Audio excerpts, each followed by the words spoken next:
Hello and welcome to my unintentional series of liberals versus conservatives.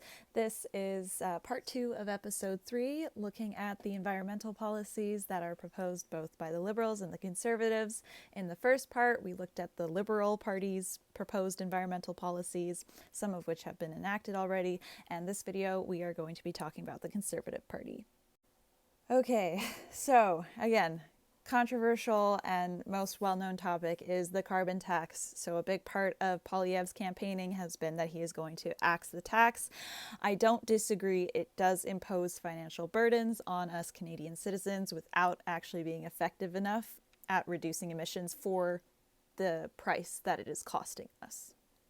So in lieu of this, he wants to propose an alternative carbon pricing mechanism where the carbon pricing revenues would actually be directed into tax-free savings account for individual citizens. So every Canadian citizen would have a tax-free savings account that they could then use those funds towards purchasing or investing in environmentally friendly technology, energy efficient appliances, as well as home renovations, etc. And so each province would have the decision to choose between this proposed model and the current model of carbon pricing. Their second policy has to do with proactive measures, so talking about LNG or liquefied natural gas. They want to export this to developing nations to provide those nations with cleaner energy alternatives.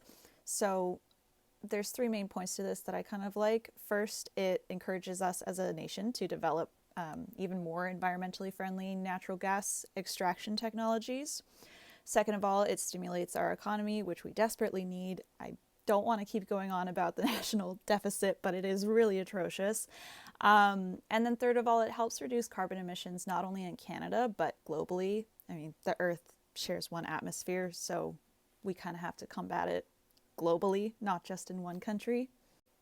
The third main part of their policy is to do with environmental framework. So first, they want to protect waterways from pollution. So they want to focus on ending the discharge of untreated sewage into Canadian waters.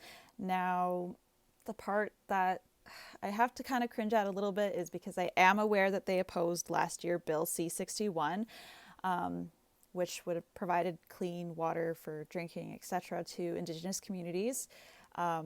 I tried looking into why, but they haven't released details as to why they opposed it. So I think if they're going to oppose a bill like that, accountability does need to be provided. Like, reasons should be provided why they opposed that bill. So I will be keeping my eye out for that because I'm not in agreement with that.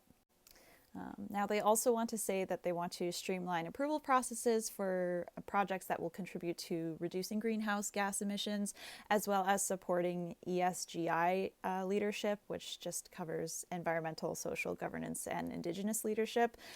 This is definitely a weaker spot in their policies, as they haven't really outlined how they want to implement this, again, in combination with opposing Bill C-61.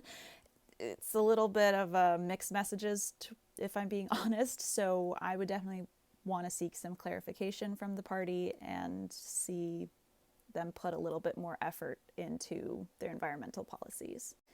So as an overall assessment, I think the Liberal Party is pandering a bit too much to environmentalist advocacy groups, and they're being less practical about the monetary resources that we actually have to implement their proposals. They're saying all the right things, but it really leaves the question of whether or not they're actually going to be able to implement their proposals. It's not an effective way forward environmentally or economically if they can't deliver on that. On the other side, I do think that the Conservative Party, they're smart to combine aspects of environmental policy with their economic ones. The national deficit, as I said before, it's egregious, and I think it's necessary and worthwhile to explore all the possibilities of paying down the national debt while raising the quality of life for everyday people, as well as lowering the cost of living and investing in our environment long term. This being said, I do think that the Conservative Party needs to invest more time in creating tangible examples of how they would implement their proposals. Yeah.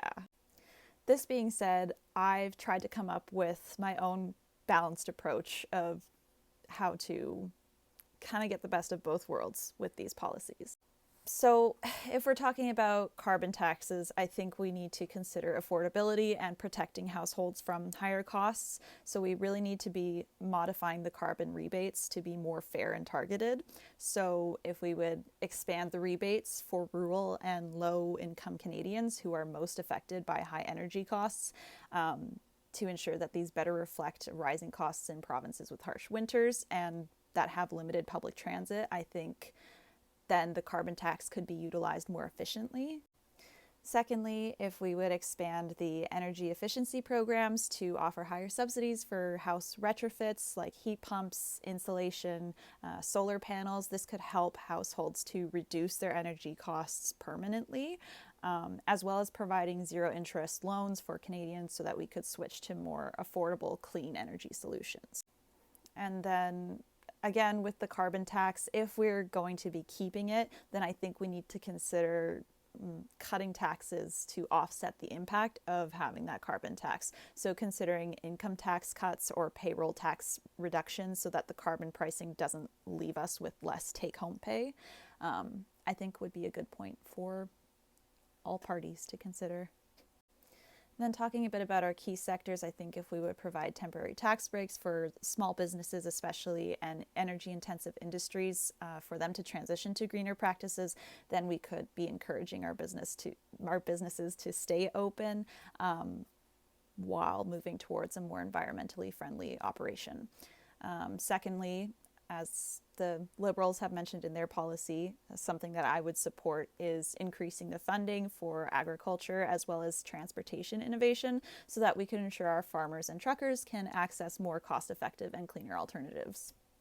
I'm a big supporter of balance, and I think part of balance comes from having flexibility. So I really would be in support of offering provinces more flexibility in how they meet their emissions reduction targets rather than forcing a single federal model. Every province is different and has their own needs and capabilities. And so I think taking that into consideration, we would see overall more effectiveness towards a greener Canada if we would do something like that. I also think expanding our investment in clean energy projects like wind, solar, hydrogen, we could also ensure that new energy policies would create economic opportunities in all regions of the country, especially those that are reliant on traditional energy sectors. Summary is basically climate action has to work for all Canadians and not just in theory, but it has to work in everyday life. And we need a smarter approach that protects affordability while supporting businesses and helps us as citizens transition to a greener future without the financial hardship that we are currently having.